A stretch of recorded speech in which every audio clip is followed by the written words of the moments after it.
ਸਤਿ ਸ਼੍ਰੀ ਅਕਾਲ। ਤੁਸੀਂ ਵੇਖ ਰਹੇ ਹੋ ਪੰਜਾਬ ਸਟਾਰ ਟੀਵੀ। ਮੈਂ ਸੁਖਪਾਲ ਸਿੰਘ ਔਲਖ ਲੈ ਕੇ ਹਾਜ਼ਰ ਹਾਂ ਪ੍ਰੋਗਰਾਮ ਪੰਜਾਬ ਡਿਸਕਸ਼ਨ। ਜਿਸ ਤਰ੍ਹਾਂ ਤੁਸੀਂ ਜਾਣਦੇ ਹੋ ਕਿ ਇਸ ਪ੍ਰੋਗਰਾਮ ਵਿੱਚ ਅਸੀਂ ਪੰਜਾਬ ਦੀਆਂ ਸਾਰੀਆਂ ਵੱਡੀਆਂ ਖਬਰਾਂ, ਘਟਨਾਵਾਂ, ਸਰਗਰਮੀਆਂ ਤੇ ਵਿਚਾਰ ਚਰਚਾ ਕਰਦੇ ਹਾਂ। ਅੱਜ ਦੀ ਜੋ ਵੱਡੀ ਖਬਰ ਹੈ ਉਹ ਪੰਜਾਬ ਦੀ ਸਿਆਸਤ ਨਾਲ ਹੀ ਜੁੜੀ ਹੋਈ ਹੈ। ਪੰਜਾਬ ਦੀ ਸਿਆਸਤ ਜੋ ਜ਼ਹਿਰੀਲੀ ਸ਼ਰਾਬ ਤੋਂ ਇੰਨੀ ਗਰਮਾਈ ਕਿ ਕੈਪਟਨ ਸਰਕਾਰ ਨੂੰ ਆਪਣਿਆਂ ਨੇ ਹੀ ਘੇਰਾ ਪਾਇਆ ਹੋਇਆ।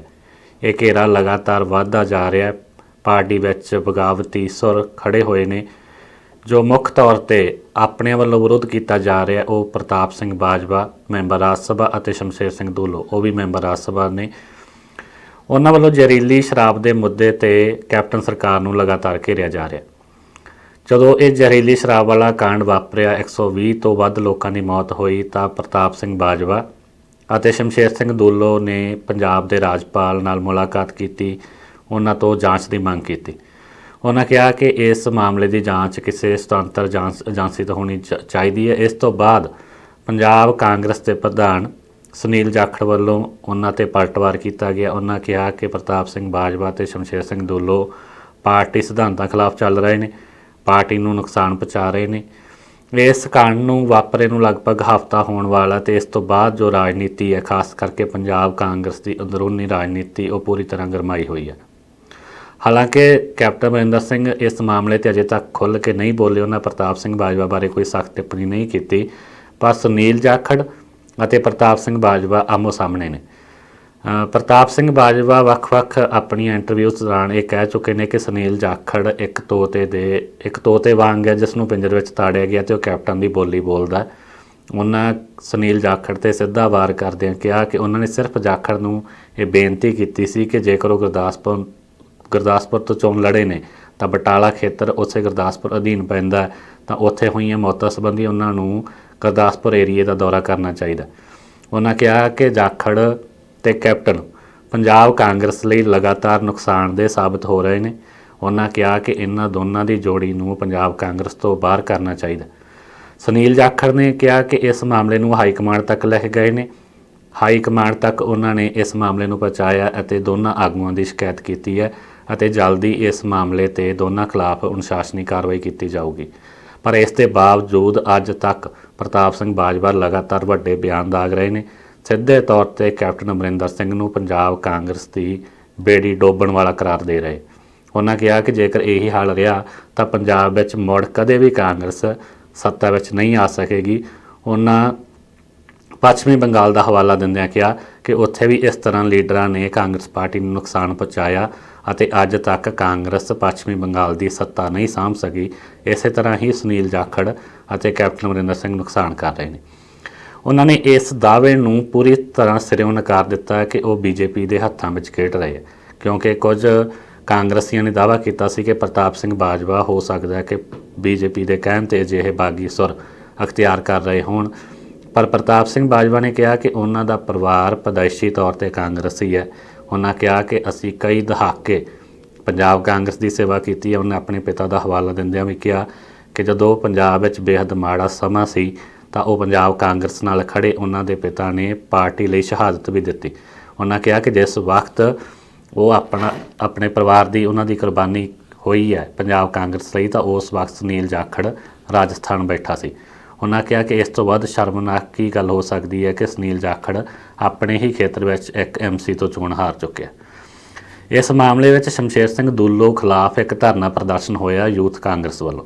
ਯੂਥ ਕਾਂਗਰਸ ਦੇ ਆਗੂ ਸ਼ਮਸ਼ੇਰ ਸਿੰਘ ਦੂਲੋ ਦੇ ਘਰ ਦੇ ਬਾਹਰ ਪਹੁੰਚੇ ਤਾਂ ਸ਼ਮਸ਼ੇਰ ਸਿੰਘ ਦੂਲੋ ਨੇ ਉਲਟਾ ਯੂਥ ਆਗੂ ਨੂੰ ਖਰੀਆਂ ਸੁਣਾਈਆਂ ਅਤੇ ਅਸਲ ਕਾਂਗਰਸੀ ਹੋਣ ਦਾ ਮਤਲਬ ਸਮਝਾਇਆ।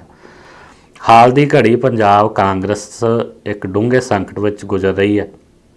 ਸੂਤਰਾਂ ਤੋਂ ਇਹ ਵੀ ਪਤਾ ਲੱਗਿਆ ਕਿ ਕਾਂਗਰਸ ਹਾਈ ਕਮਾਂਡ ਨੇ ਇਸ ਵਿਵਾਦ ਨੂੰ ਠੱਲ੍ਹ ਪਾਉਣ ਲਈ ਪੰਜਾਬ ਕਾਂਗਰਸ ਦੀ ਇੰਚਾਰਜ ਆਸ਼ਾ ਕੁਮਾਰੀ ਨੂੰ ਇਸ ਜ਼ਿੰਮੇਵਾਰੀ ਸੌਂਪੀ ਹੈ ਕਿ ਉਹ ਕੈਪਟਨ ਦੂਲੋ ਅਤੇ ਕੈਪਟਨ ਇਹ ਜੋ ਲੜਾਈ ਚੱਲ ਰਹੀ ਹੈ ਕੈਪਟਨ ਅਤੇ ਦੂਲੋ ਦਰਮਿਆਨ ਜਾਂ ਬਾਜਵਾ ਅਤੇ ਕੈਪਟਨ ਜਾਂ ਜਾਖੜ ਦਰਮਿਆਨ, ਉਸ ਦੀ ਉਹ ਸੁਲਹ ਸਫਾਈ ਕਰਾਉਣ।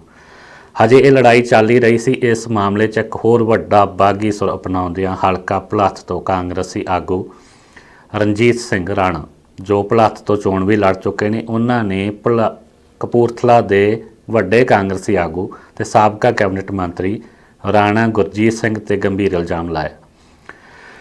ਉਹਨਾਂ ਕਿਹਾ ਕਿ ਤਰਨਤਾਰਨ ਵਾਂਗ ਭੁਲੱਥ ਏਰੀਏ ਵਿੱਚ ਵੀ ਨਜਾਇਜ਼ ਸ਼ਰਾਬ ਦਾ ਧੰਦਾ ਬੜੇ ਜ਼ੋਰਾਂ ਸ਼ੋਰਾਂ ਤੇ ਚੱਲ ਰਿਹਾ।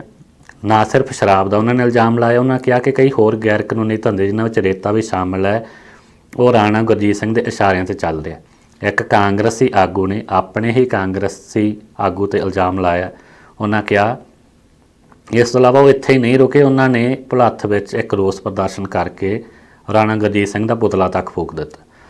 ਉਹਨਾਂ ਕਿਹਾ ਕਿ ਰਾਣਾ ਗੁਰਜੀਤ ਸਿੰਘ ਇਸ ਵਕਤ ਅਕਾਲੀ ਦਲ ਦੀ ਜੋ ਇਸਤਰੀ ਵਿੰਗ ਦੇ ਪ੍ਰਧਾਨ ਨੇ ਬੀਬੀ ਜੰਗੀਰ ਕੌਰ ਉਹਨਾਂ ਨਾਲ ਅਤੇ ਅਕਾਲੀ ਦਲ ਦੀ ਸਾਬਕਾ ਮੰਤਰੀ ਭੁਪਿੰਦਰਜੀਤ ਕੌਰ ਉਹਨਾਂ ਨਾਲ ਰਲ ਮਿਲ ਕੇ ਇਹ ਸਾਰੇ ਨਜਾਇਜ਼ ਕੰਮ ਕਰ ਰਹੇ ਆ। ਉਹਨਾਂ ਨੇ ਇੱਥੋਂ ਤੱਕ ਦਾਅਵਾ ਕੀਤਾ ਕਿ ਰਾਣਾ ਗੁਰਜੀਤ ਸਿੰਘ ਦੀ ਫੈਕਟਰੀ ਦੀ ਬਣੀ ਹੋਈ ਸ਼ਰਾਬ ਭੁਲੱਥ ਏਰੀਏ 'ਚ ਪੈਕਟਾਂ ਵਿੱਚ ਪਾ ਕੇ ਵੇਚੀ ਜਾਂਦੀ ਹੈ।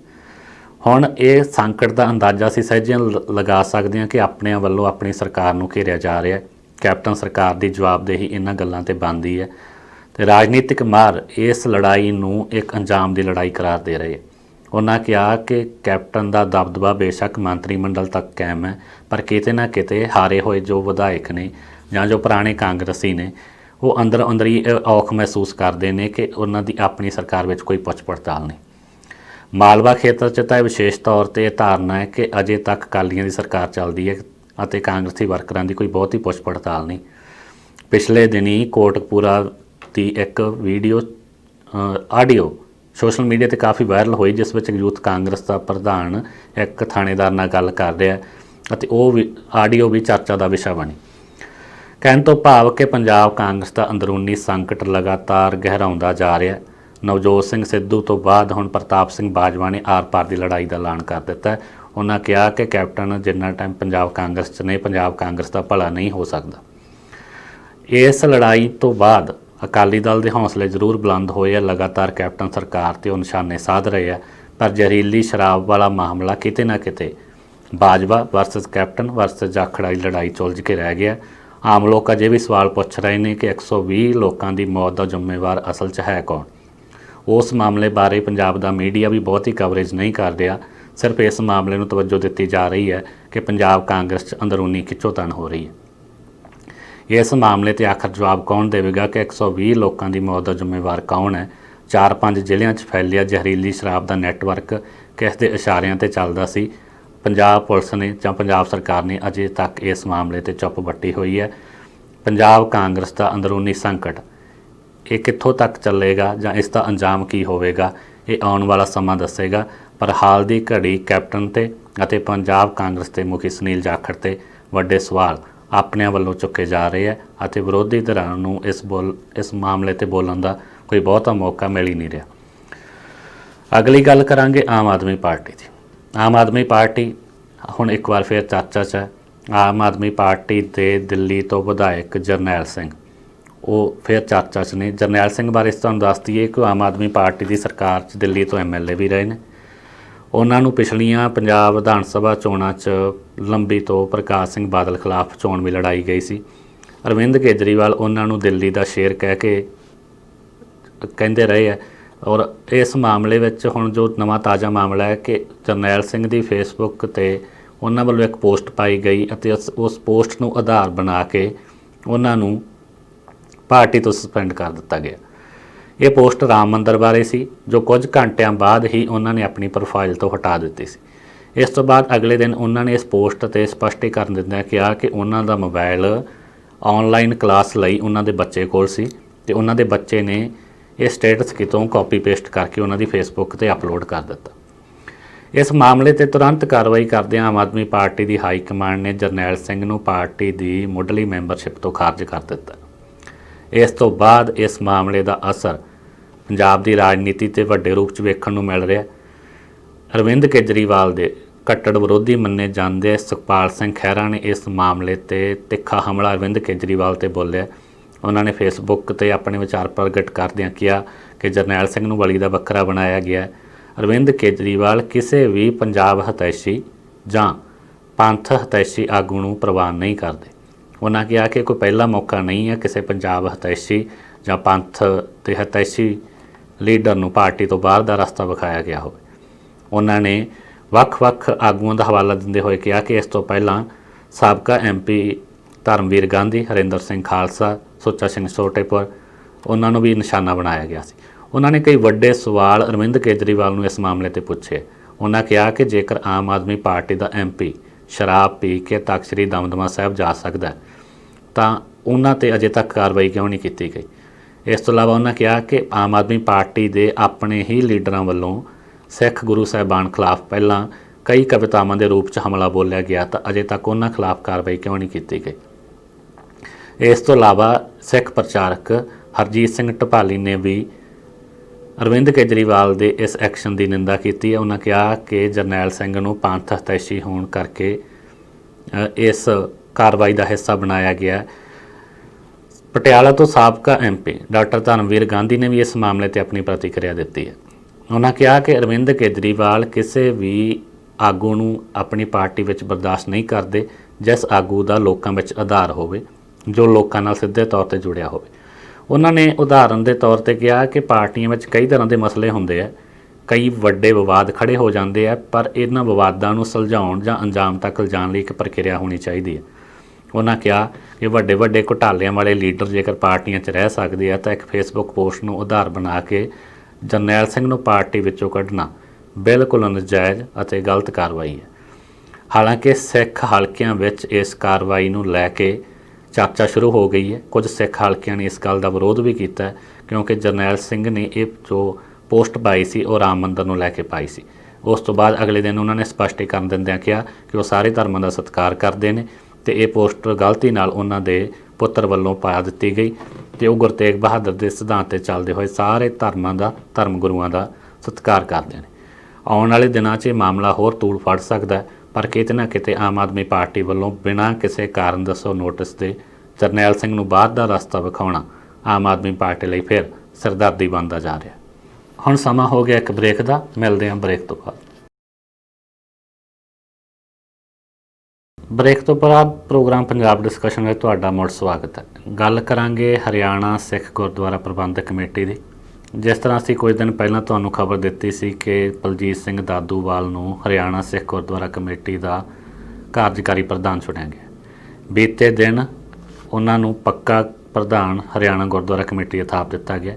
ਬੀਤੇ ਦਿਨ ਹਰਿਆਣਾ ਦੇ ਇੱਕ ਗੁਰਦੁਆਰਾ ਸਾਹਿਬ ਵਿੱਚ ਹਰਿਆਣਾ ਸਿੱਖ ਗੁਰਦੁਆਰਾ ਕਮੇਟੀ ਦੇ ਪ੍ਰਧਾਨ ਦੀ ਚੋਣ ਹੋਈ, ਜਿਸ ਵਿੱਚ ਮੁੱਖ ਮੁਕਾਬਲਾ ਬਲਜੀਤ ਸਿੰਘ ਦਾਦੂਵਾਲ ਦਾ ਜਗਜੀਤ ਸਿੰਘ ਝੀਂਡਾ ਧੜੇ ਨਾਲ ਸੀ ਅਤੇ ਬੇਹੱਦ ਦਿਲਚਸਪ ਮੁਕਾਬਲੇ ਵਿੱਚ 2 ਵੋਟਾਂ 'ਤੇ ਬਲਜੀਤ ਸਿੰਘ ਦਾਦੂਵਾਲ ਜਿੱਤ ਗਏ ਅਤੇ ਹਰਿਆਣਾ ਸਿੱਖ ਗੁਰਦੁਆਰਾ ਪ੍ਰਬੰਧਕ ਕਮੇਟੀ ਦਾ ਤਾਜ ਬਲਜੀਤ ਸਿੰਘ ਦਾਦੂਵਾਲ ਦੇ ਸਿਰ ਟਿਕ ਗਿਆ।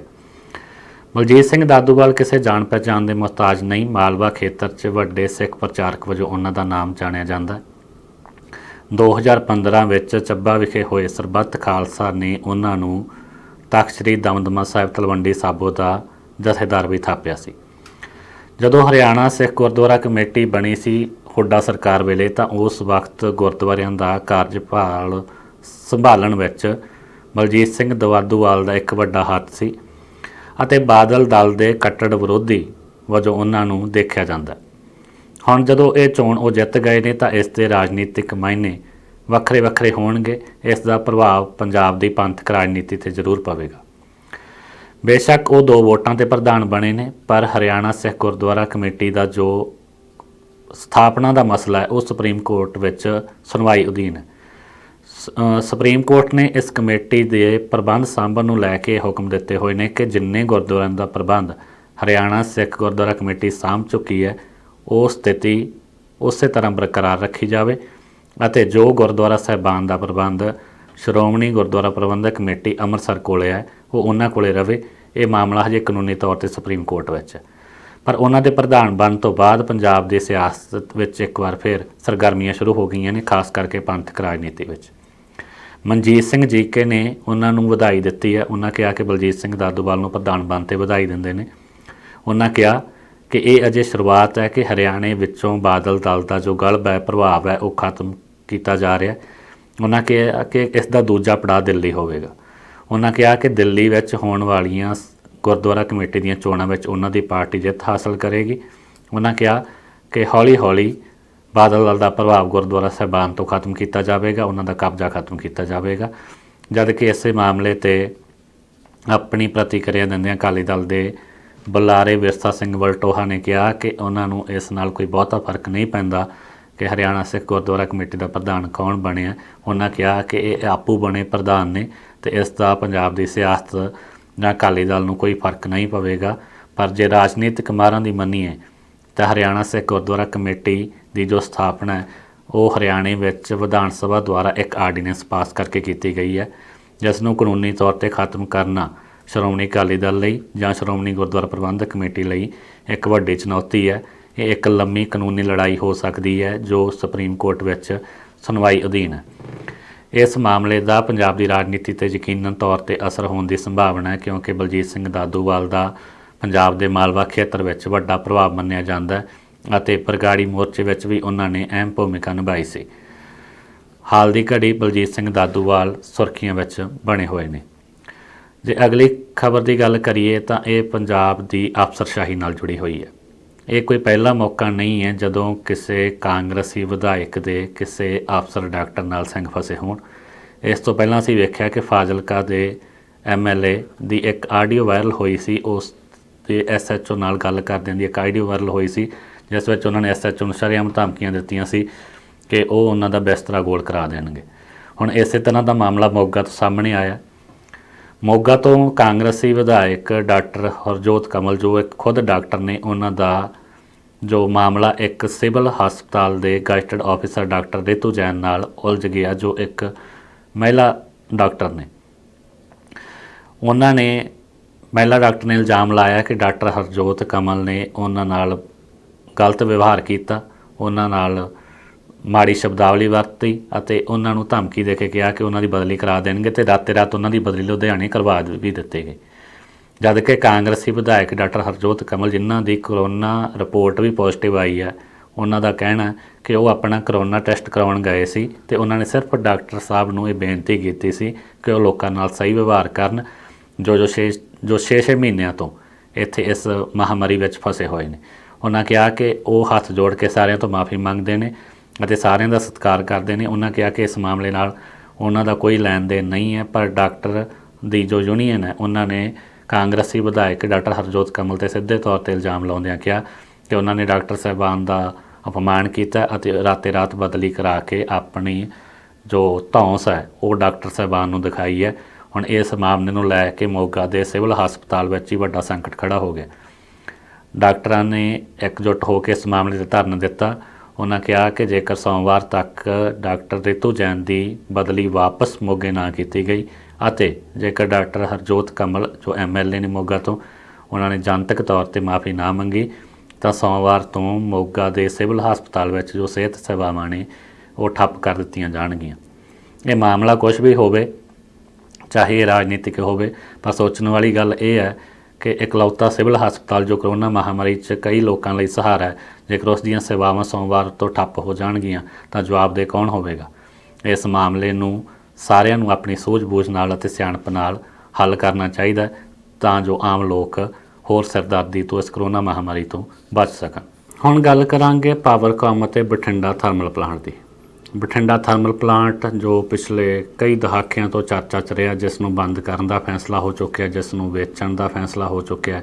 ਇਸੇ ਸਾਲ ਫਰਵਰੀ ਮਹੀਨੇ ਵਿੱਚ ਥਰਮਲ ਪਲਾਂਟ ਦੀ ਸੈਂਕੜੇ ਏਕੜ ਜ਼ਮੀਨ ਨੂੰ ਪੁੱਡਾ ਨੂੰ ਸੌਂਪਣ ਦਾ ਐਲਾਨ ਕਰ ਦਿੱਤਾ ਗਿਆ ਸੀ ਅਤੇ ਇਸੇ ਮਹੀਨੇ ਜੋ ਉਸ ਦੀ ਨਿਲਾਮੀ ਹੈ ਉਹ ਵੀ ਸ਼ੁਰੂ ਕਰਨ ਦੀਆਂ ਯੋਜਨਾਵਾਂ ਨੇ। ਪਰ ਇਸੇ ਦਰਮਿਆਨ ਇੱਕ ਵੱਡੀ ਖਬਰ ਥਰਮਲ ਨੂੰ ਲੈ ਕੇ ਨਵੀਂ ਦਿੱਲੀ ਤੋਂ ਸਾਹਮਣੇ ਆਈ ਹੈ। ਕੇਂਦਰੀ ਗ੍ਰੀਨ ਟ੍ਰਿਬਿਊਨਲ ਨੇ ਇਸ ਮਾਮਲੇ ਵਿੱਚ ਇੱਕ ਪਟੀਸ਼ਨ 'ਤੇ ਸੁਣਵਾਈ ਕੀਤੀ ਹੈ। ਇਹ ਪਟੀਸ਼ਨ ਇਸ ਗੱਲ ਨੂੰ ਲੈ ਕੇ ਸੀ ਕਿ ਪਾਵਰਕਾਮ ਨੇ ਸੁਝਾਅ ਦਿੱਤਾ ਸੀ ਕਿ ਜੇਕਰ ਕੇਂਦਰੀ ਏਜੰਸੀਆਂ ਮਦਦ ਕਰਨ ਤਾਂ ਬਠਿੰਡਾ ਥਰਮਲ ਪਲਾਂਟ ਦਾ ਇੱਕ ਯੂਨਿਟ ਚੱਲਦਾ ਰੱਖਿਆ ਜਾ ਸਕਦਾ। ਉਸ ਯੂਨਿਟ ਵਿੱਚ ਜੋ ਪ੍ਰਸਤਾਵ ਸੀ ਕਿ ਉਹ ਪਰਾਲੀ ਤੋਂ ਬਿਜਲੀ ਬਣਾਈ ਜਾਵੇ। ਇਹ ਖਬਰ ਰਾਹਤ ਭਰੀ ਹੋ ਸਕਦੀ ਹੈ ਪੰਜਾਬ ਦੇ ਕਿਸਾਨਾਂ ਲਈ, ਮਾਲਵਾ ਖੇਤਰ ਲਈ, ਕਿਉਂਕਿ ਪਰਾਲੀ ਦਾ ਮੁੱਦਾ ਹਰ ਸਾਲ ਪੰਜਾਬ ਵਿੱਚ ਇੱਕ ਵੱਡੇ ਮੁੱਦੇ ਵਜੋਂ ਵੇਖਿਆ ਜਾਂਦਾ।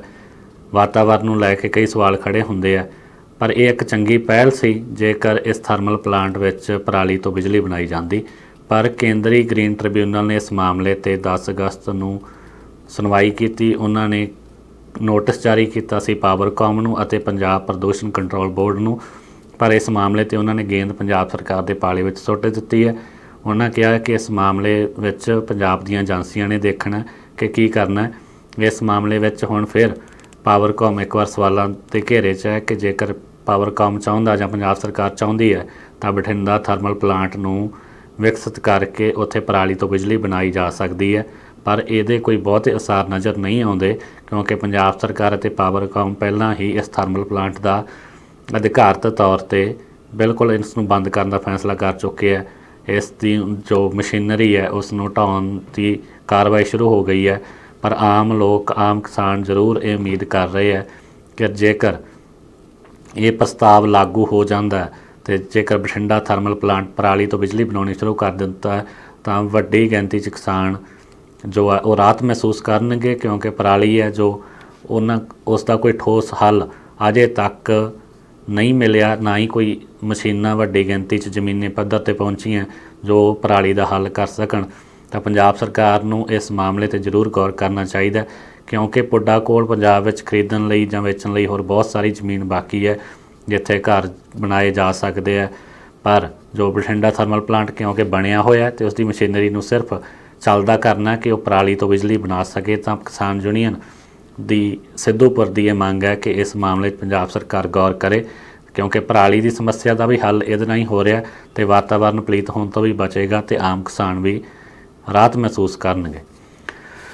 जो अगली खबर है वो बेहद माण करने वाली है समुची पंजाबियों लई समुची सिख कौम लई क्योंकि असी अपनी जिंदगी अपने लिए जिउने बेहद घट मिसालां हुंदियां कि कोई अपनी जिंदगी किसी होर दे लेखे ला देवे। सिख गुरु साहिबान दे सरबत दे भले दे सिद्धांत ते चलदियां गुरदासपुर दे पिंड छीना रेलवाल दा नौजवान मनजीत सिंह जो 2 साल पहलां अपनी रोजी रोटी कमाउण अमरीका गया ਅਤੇ हजे वो फ्रिजनो शहर के नेड़े अपने जो ट्रक का लाइसेंस लैन लई क्लासां ला रहा सी तो पिछले दिनी वो घूमण फिरन अपने दोस्तों नाल गया सी तो उत्थे पैंदी किंग्स नदी विच डुब रहे 3 बच्चों को बचाते हुए उसने अपनी जान दाव ते ला दी और उसकी डुब के मौत हो गई। पर वो जांदा जांदा 3 बच्चों की जिंदगी बचा गया।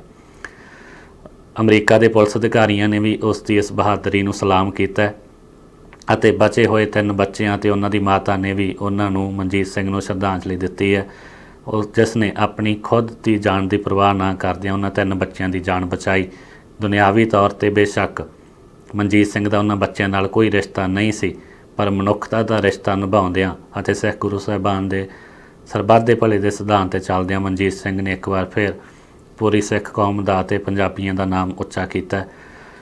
इस मामले ते पंजाब के साबका उप मुख्यमंत्री सुखबीर सिंह बादल और केंद्रीय मंत्री हरसिमरत कौर बादल ने भी अपनी प्रतिक्रिया ज़ाहिर की है फेसबुक ते उन्होंने मनजीत सिंह नूं श्रद्धांजलि दी है। सुखबीर सिंह बादल ने अपनी लिखी पोस्ट में कहा कि अज समुचा संसार गुरु गोबिंद सिंह जी के महान सपुत्र मनजीत सिंह नूं सलाम और सजदा कर रहा। हरसिमरत कौर बादल ने भी मनजीत सिंह नूं श्रद्धांजलि दिंदिआं कहा कि यह घड़ी समुचे पंजाबियों ते सिख कौम लई माण वाली है जिसने सिख गुरु साहिबान दे सरबत दे भले दे सिद्धांत ते चलदिआं अपनी जान इन्हां बच्चों लई नशावर कर दित्ती।